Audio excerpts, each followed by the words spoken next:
MU is a music community on a website that scares me called 4chan. I'm pretty sure it's a place that you can go to talk about music and discover music and also be gatekept about music, but that's speculation because I don't go on the forum. I am not an active muser, as some people would call them. I just happen to share the same music taste as them, unfortunately. So I'm going to be taking a look at their essential albums list and I'm going to be ranking them tier list style. However, there's a problem with this. First problem, their actual essentials chart is fucking long, so we're only going to be taking a look at the core albums. Second problem, I can't find a definitive list. Every fucking list is different. So we're going with this one, okay? Third problem, we're not going to rank this actual tier list style because all these albums within their own right are very influential. So here's how we're going to be ranking them. Thank you, Future Kyle, for these awesome graphics. The first album that we're talking about is the album that MU is most known for, In the Aeroplane Over the Sea. I could go on for a long time about how much I love this album, and I already did so. Just know that this album really just feels like you're reading through one of those like pop-up picture books. I fucking love it, man. Let's talk about Remain in Light. There's gonna be no rhyme or reason for the order that I'm talking about these albums. I'm just kind of gonna keep you guys on your toes here. I have a problem with this album. It is a slight problem. The pacing on this album feels so off to me. They really just punch the first like half of the album with so much energy, and then like the second half gets kind of boring, and I kind of lose interest by the end of it, especially with the last track. Like, I'm not a big fan of that last track. However, I do think I understand why it's here. It is a very groovy record. There's a lot of interesting stuff happening within the production side of things, so we're gonna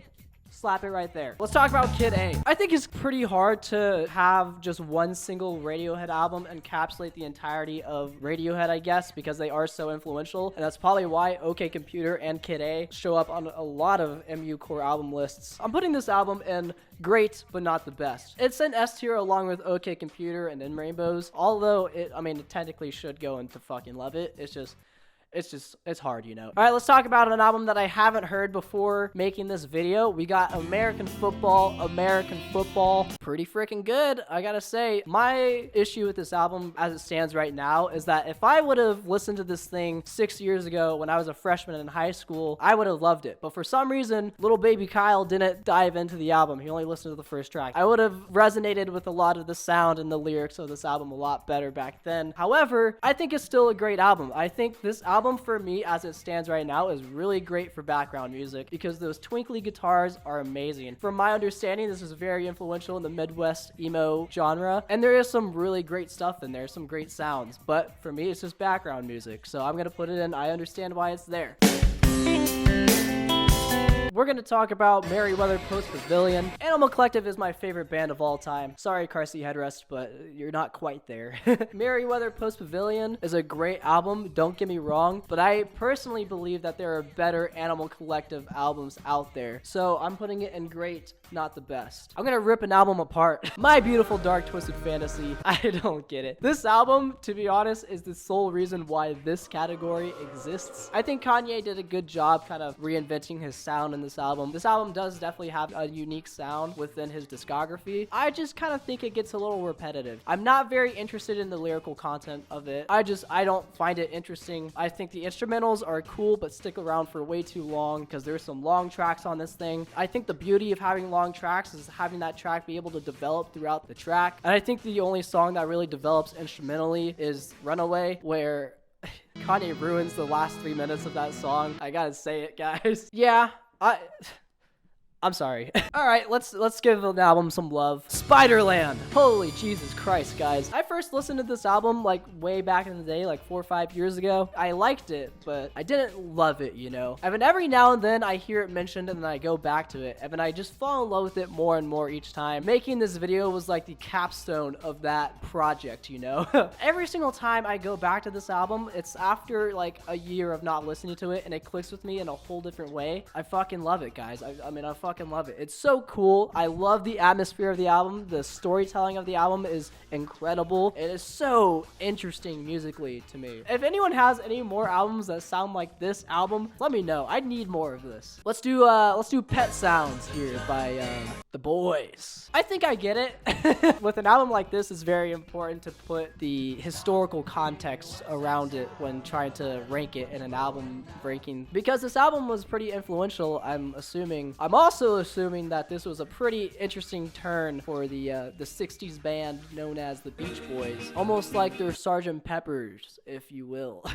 I don't think it's fully clicked with me yet. For me, a lot of the songs are kind of blend together. It's kind of hard for me to find like standout tracks. I mean, it's still good though, so I think I get it. Lift Your Skinny Fist to Heaven. I kind of have a tough time placing this record. I really enjoy it. I just think sometimes it can be a little bit of a chore to get through all of it. Call me a short attention span zoomer. I would have appreciated this album more, I think, if it was split up into like movements rather than actual like 20-minute sections of songs, because there's parts of these songs that are really, really fucking great, but they don't come in until like 15 minutes. Sometimes I just want to scratch that itch and I don't want to sit through the 15 minutes, and it would have been really nice if I could just go straight to it rather than trying to skip ahead or not even bothering at all. With that being said, as an experience, this album is fantastic. I just don't know if I like this album or F sharp, A sharp, Infinity more. I don't know. This one's kind of tough for me, but I'm gonna put it in great but not the best. The Velvet Underground and Nico. This is another album that I listened to way back in the day, and I kind of liked it, but I don't think it fully clicked with me, and I didn't ever really listen to it ever again. However, I did listen to it again, and I can truly say I understand why it's here. Overall, the album is really good. There's a lot of interesting experimentation, and this is another album where the historical context kind of makes it more influential. This album was released in the 60s, and it can still sound very, very fresh. I'm actually a huge fan of the mixing on this album, and also like some of the lyrical concepts are not something that you would expect to be discussed back in the day. I just don't really put it on that often, and I don't see myself putting it on any more often, you know, but it is really good, and I understand why it's there. I've never heard something like Venus and Furs in my entire life, and I'm still looking for something that sounds even remotely as cool as that song. The Money Store.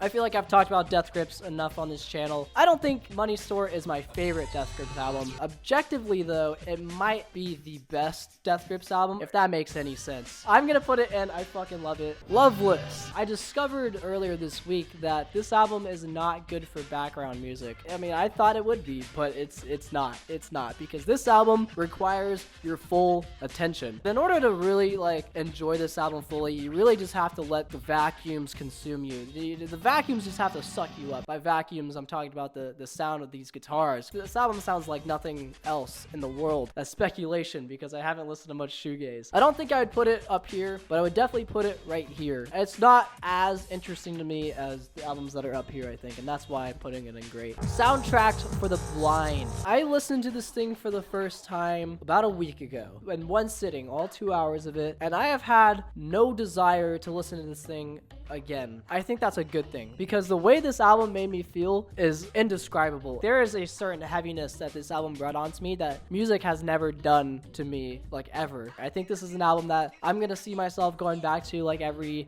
6 months to a year and just like experiencing it once again, because it is a very interesting album. I understand why it's there. Maybe ask me again in a year or two and maybe it might be up here, but for now I understand why it's there. In the Court of the Crimson King. This is another album that I hadn't listened to before, and fuck man, I'm so glad that I listened to this album. It feels like the album is a movie, you know, like it doesn't sound like a movie soundtrack at all, but it definitely feels like a movie. I really enjoy this album. Like the first track blew me away, and it still does blow me away every time I hear it. Like it's so incredible. The second track, it makes me feel so relaxed. I can see myself listening to this album for many months to come, and hopefully I will dive into the rest of their discography later, because I fucking love it. Trout Mask Replica. I don't know. I went into this album with no expectations of what it was gonna sound like, and I still don't know what it's supposed to sound like. There was a few people in my Discord that mentioned the fact that like the album is supposed to sound the way it sounds, and like this is done on purpose, which I think adds a whole new layer to this album's intricacies. It sounds like really messy, but in a cohesive way, if that makes sense. There's honestly some parts of this album that are really, really fucking groovy. I love the last track on this album, but it is a pretty hefty chore to get through this thing, especially if you're not open to the way it sounds. I want to understand this more. I just don't know if I'm gonna be able to. I sort of get it. I think I get it. Please let me know what you guys think of these albums in the comments down below. Does any of this matter? No. Music is subjective. But if you enjoyed this video, if you felt entertained, then maybe this video will entertain you as well. I'll see you guys later.